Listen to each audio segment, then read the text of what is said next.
The first week after the election, a Tory MP said to me that every day that passes, Theresa May will look more and more secure, and the likelihood of her reaching 2022 will continue to increase exponentially. And I think that's going to prove to be true. He said if she lasts 9 months, she'll last 5 years. And I think that is being increasingly sort of borne out. Isn't there a difference between her lasting and there being an election? I mean, I agree that I don't think there'll be an election till 2022. Yeah. But whether she's the leader. Because even if... But then you talk about who's the leader. But well, even if the election is going to be 2022, assuming that Theresa May isn't the Prime Minister that takes a party into that election, surely there need to be some kind of transition period, to coin a phrase, that a new leader would need to come in a year, maybe 2 years beforehand. So you're looking at maybe 2020 for her own sort of political shelf life. And remember, I will always bring in the Scottish perspective, but there is a Scottish election the year before that, which also then becomes an issue. And that can't change. No. That's got to be 2021. Yeah. So if you had a new leader of the Tory party in 2020 and you're going into a Scottish election in 21, and then you've got something else in 22, they all feed into each other these days, don't they? Yeah. Who do you think will be leading the parties into the next election then? If we're assuming that it's not going to be Theresa May. Yeah. I mean, Boris and start off with the Tories. Boris and David Davis are the front runners, aren't they? Davis is interesting because his pitch is really, he can hit the ground running on Brexit, and he can potentially unite the extreme right Brexiteers and the sort of soft Brexiters. He's a sort of, he's a Brexiteer, but he's arguably not in the mould of Boris and Liam Fox and that lot, and he could be more pragmatic. So that's his pitch, but he's also 68 and will be. Yeah, it's also he's around about that, isn't he? He's getting on. Which 70's the new 40. Yeah.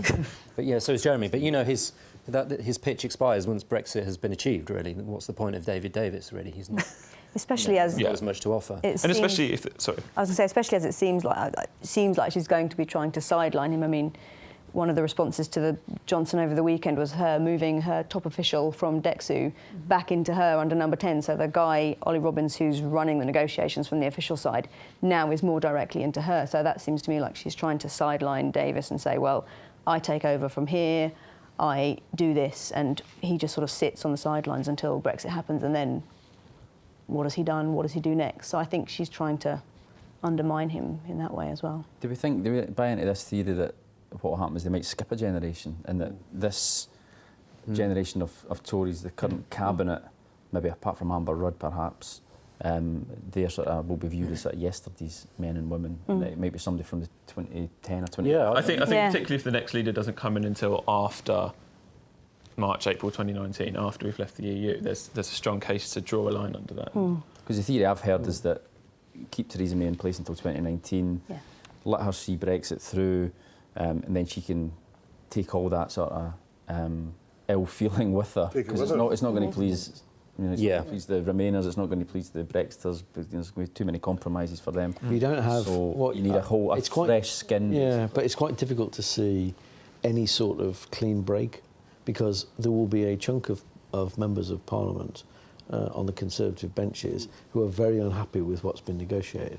And like it or not, it will be Theresa May who gets blamed for that.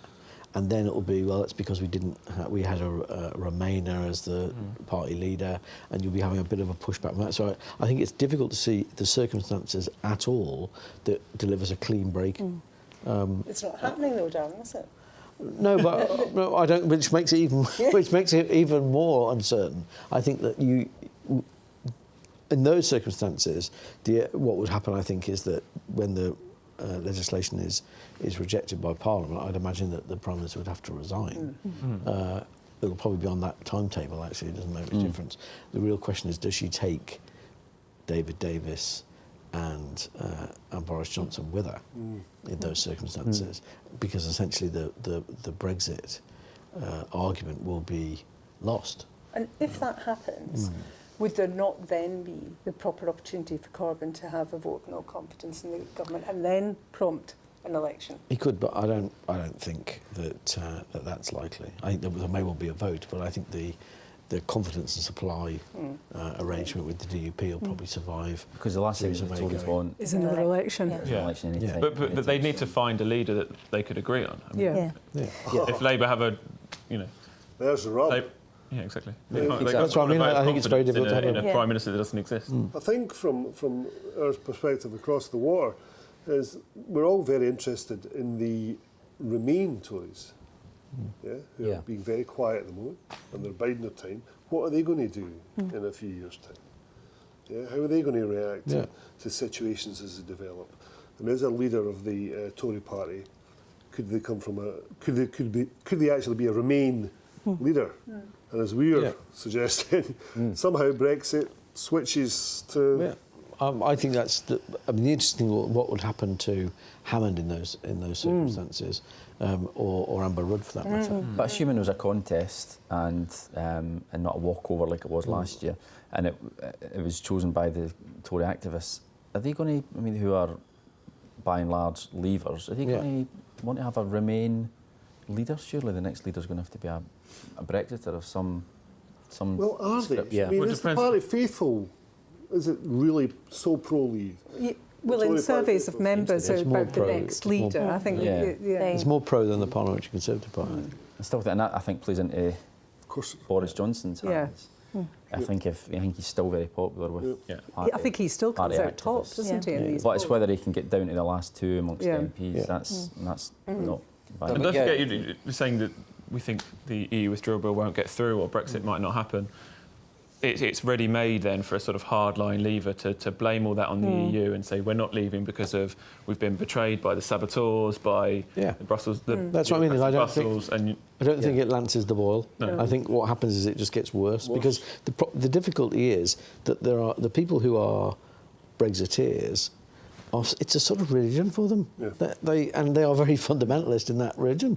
Is that unless it's a perfect break, they will find it very difficult to describe it as anything other it's than. like Brian was saying before. It's like it seems a Salvation. panacea for everything. Exactly. So Referendums never lance the boil, though. No, they don't. I They mean, that's just the make whole more point. division. You shouldn't have them. Yeah. To answer your last point, Kevin, about what happens if there's a Remainer in the final two and have they got any chance, I think at the moment, no. But if it wasn't for another 5 years and we've left the EU and that process is seen to be over and past history, really, then Amber Rudd, she has a strong chance because Brexit isn't the primary task anymore. Yeah. If Brexit is still the main thing, the Remainer hasn't got a chance. But so Amber Rudd, for instance, she doesn't want a leadership contest tomorrow. She wants one in 4 or 5 years' time for that reason. But there's a queue of Brexiteers as well, alongside Boris and DD, and most mystifyingly, in my opinion, Dominic Raab seems to have risen up the ranks and. He does get mentioned. yeah. James Cleverly's another one. Yeah. Yeah, Cleverly, who I can see. I can Yeah, see the he- appeal of Cleverly. Dominic Raab seems to me he's a bit of a kind of Tory version of Keir Starmer in that he's quite sort of solid and competent and quite a good-looking guy, but also quite boring. Harsh. I was filling that in as you went, yeah. And we think that Jeremy, I mean, he's the safest. He will, well, as long as he wants to be leader of the Labour Party, he'll be leader of it, and Labour will lose and lose and lose again.